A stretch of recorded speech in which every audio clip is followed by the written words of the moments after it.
السلام عليكم ورحمة الله وبركاته guys وولالكن آدم نور حسن waxaad ku soo dhawaateen kanaalkana muuqaal production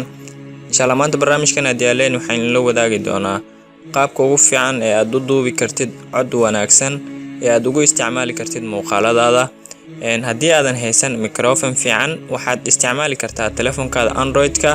ayaad cod fiican ku duubi kartaa tusaale ahaan ani hadda badna codadkayga waxaan ku duubaa telefoonkayga ayaan ku duubaa inta ayaan ku soo duubaa marka haddii aadan haysan microphone application-ka ugu fiican ee codad lagu duubo telefoonkaaga Samsung-ka midka ugu fiican waa kan waay anaad waxaan isticmaalayaa codka aan ku soo duubayaa midkayga original-ka caadiga waa u jeedin screen recorder-ka video recorder aan isticmaalayaa marka application-ka ugu fiican ee horta wax lagu duubo haddii aadan microphone iyo waxaas aadan haysan midkan ayaad isticmaali kartaa application-ka telefoonkaada ayaad isticmaali kartaa codkiisa quality-giisa aad ayuu u fiican yahay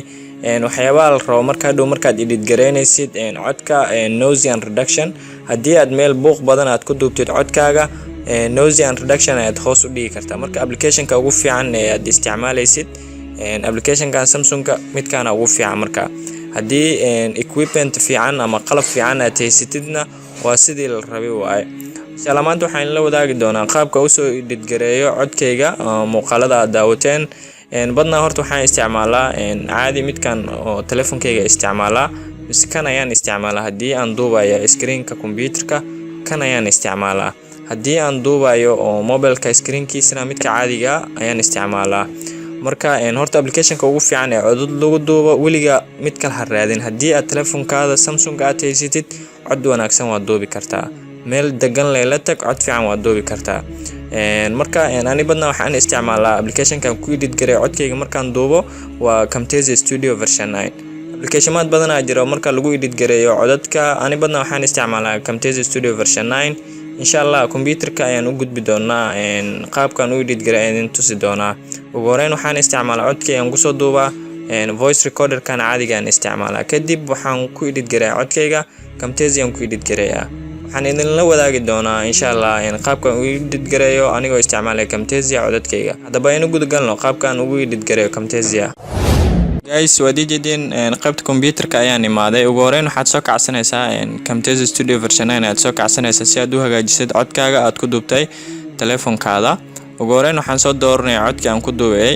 telefoonkayga midkan ayaan soo duubay drag and drop ayaan sameeynaya waxaan keensanayaa qaybta Camtasia ayaan keensanayaa guys codkaad markaad sidan timeline-kaada aad u keentid waxaad raadinaysaa sound effect aad raadinaysaa haddii aad inta ka weysid sound effect qaybtan waxaad soo furaysaa ayaad soo furaysaa inta ay kugu jirtaa marka sound effect aad dooranaysaa marka afartan shay ayaa muhiimsan codadka lagu hagaajiyo marka afartan shay ayaan u baran doonaa insha Allah ugu horeyn haddii meel buuq aad ku duubtay ama qaylo badan aad ku duubtay codkaaga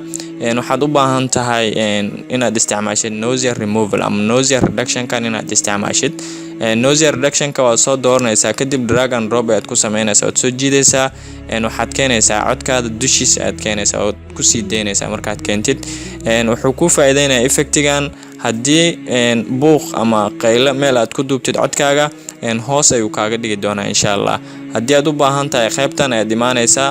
sensitivity-ga iyo amount-gan ayaad badin kartaa marka ani hadda qaybtan normalka ayaan ku deyn doonaa haddii aad u baahan tahay muuqaalka aad duubaysid codkaada ugu horeyn si daciifnimo inuu ku soo galo codkaaga waxaad imaanaysaa qaybtan fade in ayaad imaanaysaa fade in kan muhiimadiis waxa waaye codkaaga ugu horeyn wuxuu ku bilaawanayaa si daciifnimo ayuu ku bilaawanayaa markuu dhamaanayo qaybtan ugu dambaysa tusaale ahaan codkan hadda aad ayuu u dheer yahay qaybtan aynu ka jaraynaa aynu iska duuraynaa marka waxaan idin tusayaa qaabka loo isticmaalo fade in fade out-ka ayaan idin tusayaa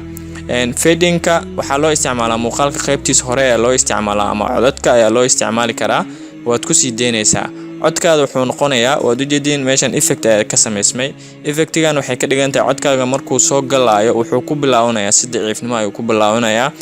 haddii aad u baahan tahay si daciifnimo inuu ku dhamaado waxaa loo isticmaalaa badna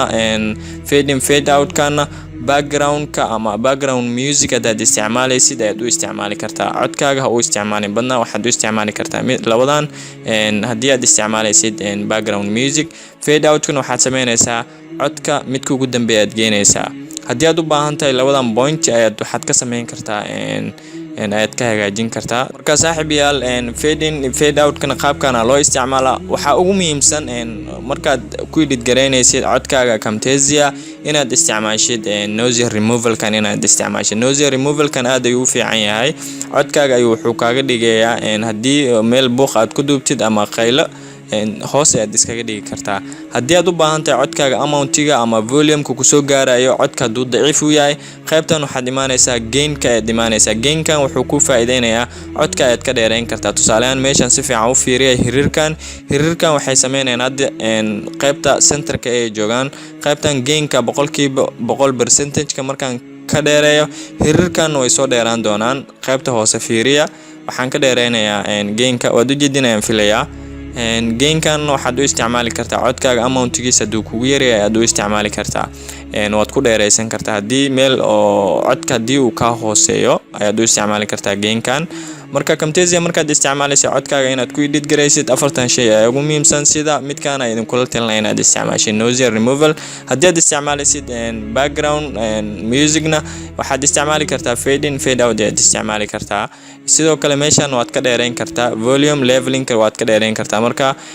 gain-kan iyo volume level kan waad isku mid. marka qaabkan ayaad u edit gareyn kartaa adigoo isticmaalaya Camtasia Studio version 9 application-ka ugu fiican ee codkaada aad ku duubi kartid haddii aadan equipment fiican ama qalab fiican aadan haysanna. ani hadda codkan ku soo gaaray waxaan ku soo duubayaa telefonkayga Android-ka aan ku soo duubay application-ka original-ka oo ku imaaday oo lagu duubo codadka aan ku soo duubayaa. marka guys intaan jeclaysan inaan la wadaago walaalkiin Adam Nur Xasan oo idin leh. Assalaamu calaykum waraxmatullaahi wabarakaatuh.